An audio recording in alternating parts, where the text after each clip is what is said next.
Are you looking for an incredible budget option 4K camera? Well, in this video, I'm going to show you why the Lumix G7 is the camera for you. Before we start the video, you guys are amazing. The numbers are up. Once again, the total number of people watching these videos that are subscribed has now gone up to 4.8%. So if you like this video and you're part of that 95.2% of people that aren't yet subscribed, make sure to subscribe. I'm now uploading videos daily until I exhaust myself. So join the 360p gang because we're not a normal channel. We don't have the notification squad. We have the 360p gang. Make sure to follow me on my social media, Twitter, Instagram, because I want to hear what you guys have to say. Join our Discord server and let's move on to the video. So in today's video, I'm going to show you an overview of the Lumix G7, of all its features, its buttons, what lens I'm using, and then I'm actually going to show you the camera as if I was vlogging, because I know a lot of people are going to be interested in this camera for their vlogging videos, which of course makes sense. It's absolutely incredible, lightweight, you can strap a microphone to the top, and it has a rotating touchscreen, which just makes it perfectly ideal for vlogging. But this camera is also incredible for videos like this. In fact, we are recording on it right now. So you can see how crispy the 4K looks and how good the autofocus is. We will be talking about the autofocus later because that is something a lot of people criticize, and I don't agree with the amount of criticism it gets. It makes it look a lot worse than it actually is. So let's move on to the overview of the camera. The top of the camera has all your essential buttons that you will need to control the actual functions. It also has a bunch of function buttons that you can program to do exactly what you want. The back of the camera houses your 3-inch touchscreen and a bunch of other buttons to control the menu. This is also where the preview button is. The left-hand side of the camera houses your microphone jack. This is one of the reasons that I actually ended up buying this camera. A bunch of other cameras that I looked at didn't actually have a microphone jack, which is absolutely incredible because I can strap my microphone to the top and the audio that you're hearing right now is coming straight out of that microphone, and I personally think it is absolutely incredible. The right-hand side of the camera, on the other hand, houses your connections. The connection for connecting it to HDMI and the connection for connecting it to your computer. And then of course we have the bottom. The bottom part of the camera is where you can screw on your tripod, your gimbal, whatever you want to, since it has the standard mounting mechanism.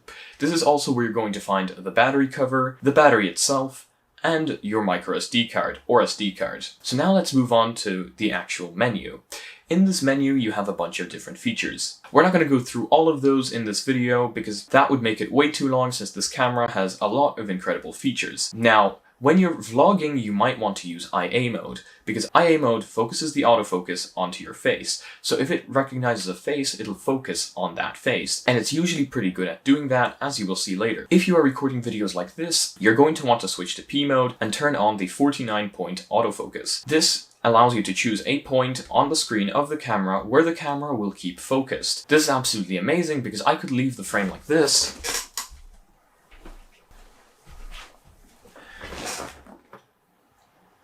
then I'd come back, and the camera only takes a few seconds to grab me back into focus. 49-point autofocus I have found is extremely fast, and I will definitely continue using it. Another very important thing that you want to turn on in the settings that I actually had turned off when I first got this, and I was wondering what the hell was going down, is constant autofocus. This is very important because if you have this turned off, you're going to need to tap to focus. It pretty much turns off the autofocus if you have this off, so please make sure to turn it on. It'll basically make sure that the camera is constantly searching and checking whether the object in front of it is in focus. So now what I'm going to do is I'm going to show you guys this camera as if I was vlogging.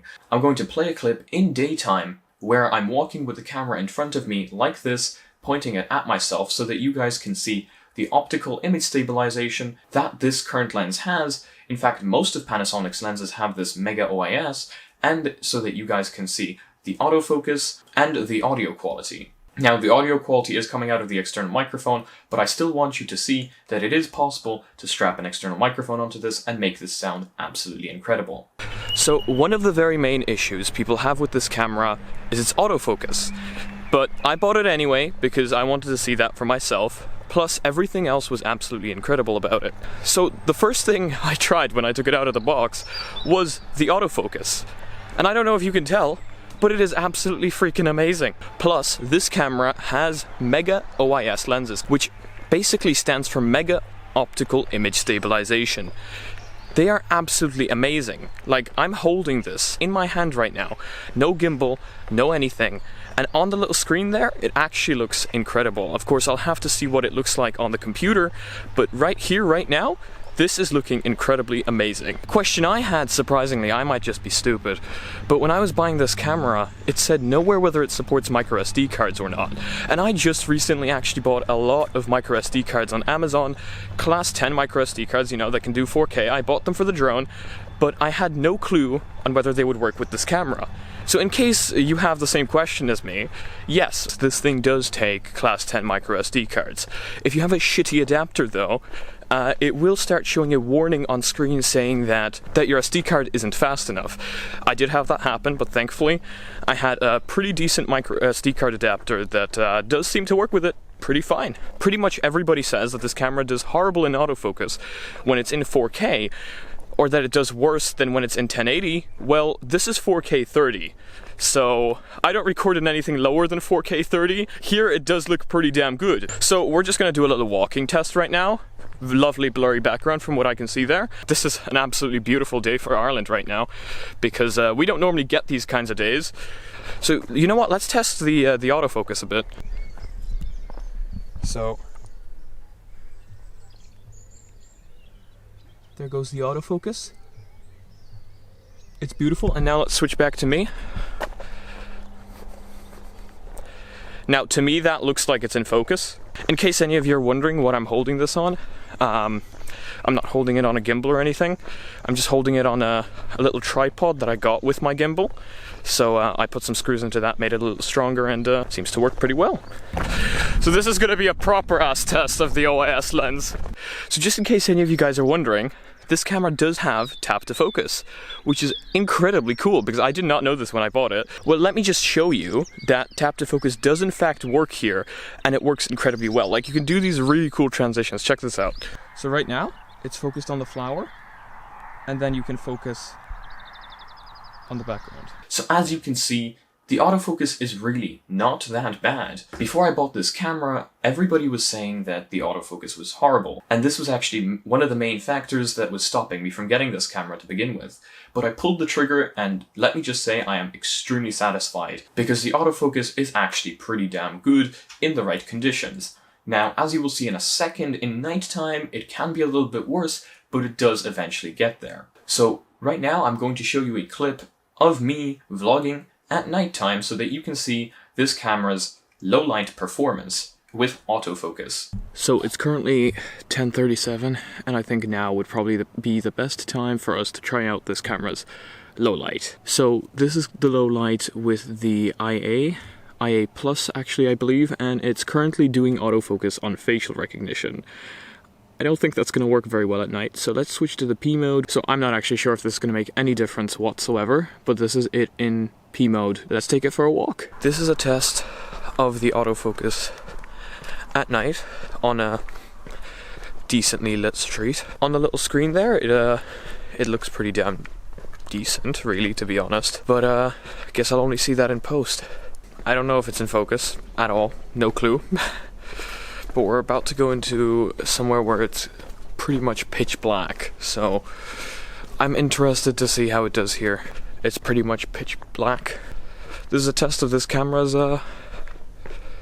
night autofocus, I guess, or just night recording in general. Pretty dark, only just about a few lights here and there, so really interested to see how this goes. I'm now going to zoom in on my friend to check the zoom capacity of this camera at nighttime. Hey fat chub, turn on the lights, I cannot see shit. Oh yeah lads, let's go. Oh hell yeah. Speak. I'm ready to fall. You're ready to fall? Okay, I will not go down there and catch you. As you can see, this camera does pretty damn good at nighttime. Even though it's dark, the camera still somehow manages to grab your face if you're vlogging. Now, this does take a little bit longer because there's less light coming into the sensor, therefore the camera has to take a little longer to realize what it's looking at. But it does eventually get there, and once it does, it's really, really good. Overall, this camera is absolutely incredible. The quality of 4K on this camera, and that's what I'm actually recording at right now, I'm recording at 4K 30.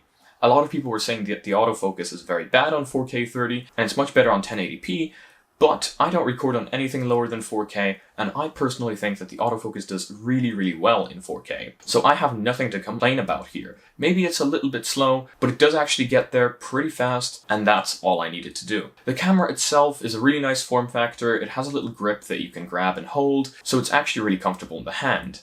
Now, if you're vlogging, you might want to get yourself one of those folding tripods. I have one of these from my gimbal to hold the camera in front of you on. These usually don't go for very much, but it's going to make it much more comfortable for you than actually holding the camera itself. Now, I know a lot of you want to see this, so let's try it.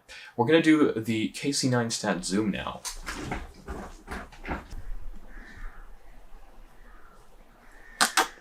The mug is here.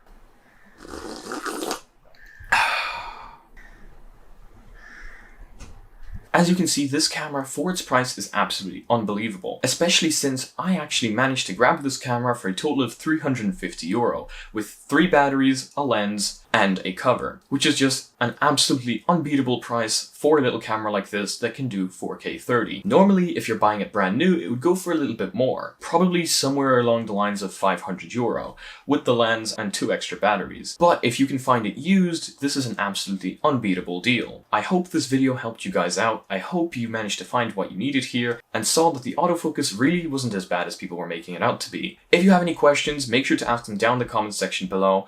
I will do my best to answer all of them. Since I have this camera, and if you're thinking about buying it, I feel like it's my duty to help you find out what you need before you buy the camera. So please make sure that if you have any questions, do ask them. Again, if you liked this video, if it helped you guys out, and if you want to see more videos like this, which are coming every day, and you're part of that 95.2% of people that aren't subscribed yet, make sure to slap that subscribe button with your forehead and join the 360p gang by dinging my bell. Remember guys, tomorrow is VR Monday, so tomorrow I'm recording a video for you guys on how to increase the resolution on your Oculus Quest. So that's going to be super exciting. I hope to see you there. Follow me on my social media, Twitter and Instagram, because I want to hear what you guys have to say and what videos you'd like to see. Join our Discord server if you're into that sort of stuff, and that's going to be it for today's video. Once again, if you want to see future videos, make sure to subscribe, ding my bell, and see you again in the next one. Peace.